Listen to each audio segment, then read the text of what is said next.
Gate B previous year questions 2024 animal biology unit से जो questions आए हैं उनको डिस्कस करेंगे। फर्स्ट क्वेश्चन है match the items of list 1 with the items in the list 2। List 1 में क्या क्या है? Diabetes insipidus, exophthalmic goitre, acromegaly and hyperglycemia, dysregulation of glucagon, water loss and dehydration, Graves disease, disfigurement of face। तो देखो सब ऐसा जरूरी नहीं है कि जितने यहाँ पे लिखे हो सारे आपको आते हो, लेकिन आपको एटलीस्ट ये तो पता चल रहा है हाइपरग्लाइसीमिया डिसरेगुलेशन ऑफ ग्लूकागोन है, तो डी का 1 हो जाएगा। तो देखो डी का 1 सिर्फ फोर्थ वाले में है, तो मतलब फोर्थ वाला ही करेक्ट है। लेकिन एक बार देख लेते हैं, एक्रोमेगेली जो होता है वो डिसफिगरेशन ऑफ फेस से रिलेटेड होता है, एंड ये जो गोइटर ये वाला एक्सोफेल्मिक एक्सोफथेलमिक गोइटर ये ग्रेव्स डिसीज से रिलेटेड है। एंड ये अब एक बार बस जस्ट चेक कर लेते हैं कि ये सही है या नहीं। डायबिटीज इंस्पाइटस वाटर लॉस से रिलेटेड है, ए का सेकंड है, बी का 3। हाँ तो बिल्कुल ठीक है ये वाले। आगे बढ़ते हैं। उन्होंने बोला है next question, aldosterone aldosterone regulates the water and electrolyte balance in human body by. तो एल्डोस्टेरोन क्या करता है? जो वाटर है उसका रीअब्जॉर्प्शन कराता है, और जो पोटेशियम आयोन्स होते हैं एंड जो फॉस्फेट आयोन्स होते हैं उनको एक्सक्रीट करवाता है।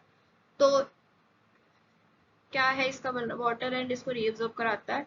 हाँ तो ऑप्शन ए इज करेक्ट, बाकी के सारे ऑप्शन जो है वो गलत हैं। सो aldosterone regulates water and electrolyte balance in human body by stimulating the water and sodium ions reabsorption while potassium and phosphate ions का excretion करवाता है। बाकी सारे कॉम्बिनेशन गलत हैं। जैसे यहाँ पे सोडियम का एक्सक्रीशन करवा दिया तो इसलिए गलत हो जाएगा, पोटेशियम का रीअब्जॉर्प्शन करा दिया तो ये गलत हो जाएगा, इसका रीअब्जॉर्प्शन करा दिया तो भी गलत हो जाएगा।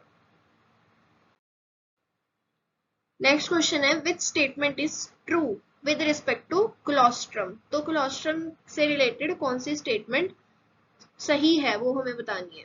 तो yellow it is a yellowish fluid secreted by the mother during the later days of lactation. नहीं, अर्ली डेज में होता है। Colostrum provides passive immunity to the infant, ये ठीक है। Colostrum is rich in carbohydrates and has no antibodies. नहीं, तो antibodies ज्यादातर तो कोलोस्ट्रम एंटीबॉडीज को ट्रांसफर करने के लिए ही ज्यादा वो फेमस है। सो इम्पोर्टेंट भी इसीलिए है वो ज्यादा। Colostrum provides active immunity. नहीं, एक्टिव इम्यूनिटी नहीं, पैसिव इम्यूनिटी प्रोवाइड करता है, इसलिए option B is correct. Next question देखते हैं, which is not the function of placenta. कौन सा इस प्लेसेंटा का फंक्शन नहीं है? Supply of oxygen and nutrient to the embryo, ये इसका फंक्शन है।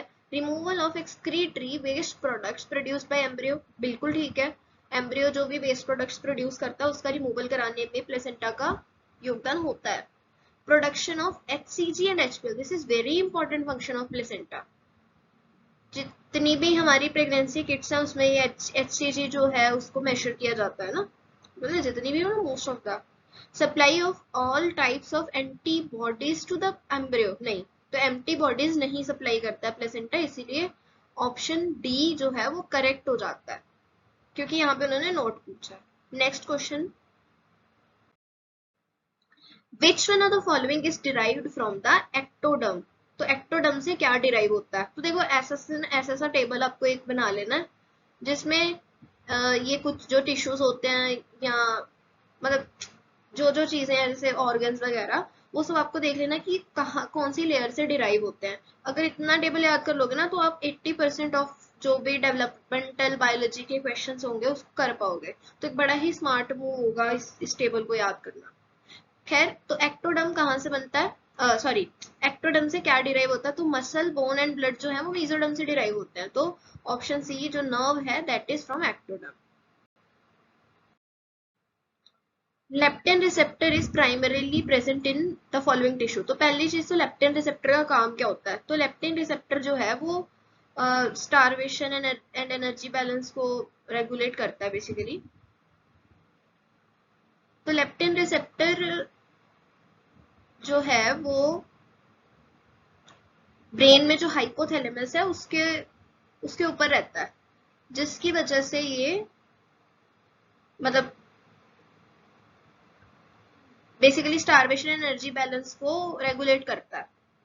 सो अब टिश्यू पूछ लिया तो उस सेंस में देखो लिवर में तो हाइपोथैलेमस है नहीं, तो इस सेंस में तो ऑप्शन डी ही करेक्ट है। तो ये leptin receptor primarily neuronal tissues में प्रेजेंट होता है, क्योंकि जैसे मैंने आपको बताया कि जो हाइपोथैलेमस है, ब्रेन में हाइपोथैलेमस पोर्शन के साथ इसका एसोसिएशन है, जिसकी वजह से स्टारवेशन एनर्जी बैलेंस को ये कंट्रोल करता है। आगे बढ़ते हैं, नेक्स्ट क्वेश्चन देखते हैं कि animal gut does not possess the enzyme required for digesting. किस चीज को डाइजेस्ट करने के लिए एनिमल गट में एंजाइम नहीं होता है? तो सेलुलोज के लिए नहीं होता, स्टार्च, अमाइलेसिस इसको कर सकते हैं, ग्लाइकोजन को भी करना पॉसिबल है, प्रोटीन्स को भी डाइजेस्ट करना पॉसिबल है। तो सेलुलोज के लिए एनिमल गट में एंजाइम्स नहीं होते। एनिमल मीन्स ह्यूमन गट की बात हो रही है। Which of the following is not true for the layers of gastrula. तो जो गैस्ट्रुला होता है उसकी लेयर्स के रिलेटेड कुछ फैक्ट्स दे रखे हैं, उनमें से कौन सी चीज सही नहीं है वो हमें बतानी है।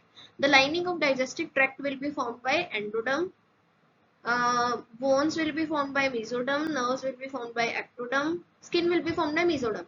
नहीं, स्किन mesoderm से नहीं बनती है, स्किन बनती है एक्टोडर्म से। तो ये वाला ऑप्शन मतलब नॉट पूछा है, तो ये वाला ऑप्शन करेक्ट हो गया। इसी तरीके से आप अगर गैट-बी के test series mock test practice करना चाहते हैं या फिर TIFR, IIT जैम, इन सब एग्जाम्स की प्रिपरेशन करना चाहते हैं, इनफैक्ट अगर आप इंटरव्यू प्रिपरेशन कर रहे हैं तो आप cybits.in को विजिट करिए, वहां पे आपको रेलेवेंट कोर्सेज मिल जाएंगे। मिलते हैं हम नेक्स्ट क्वेश्चंस के सोल्यूशन के लिए अगली वीडियो में।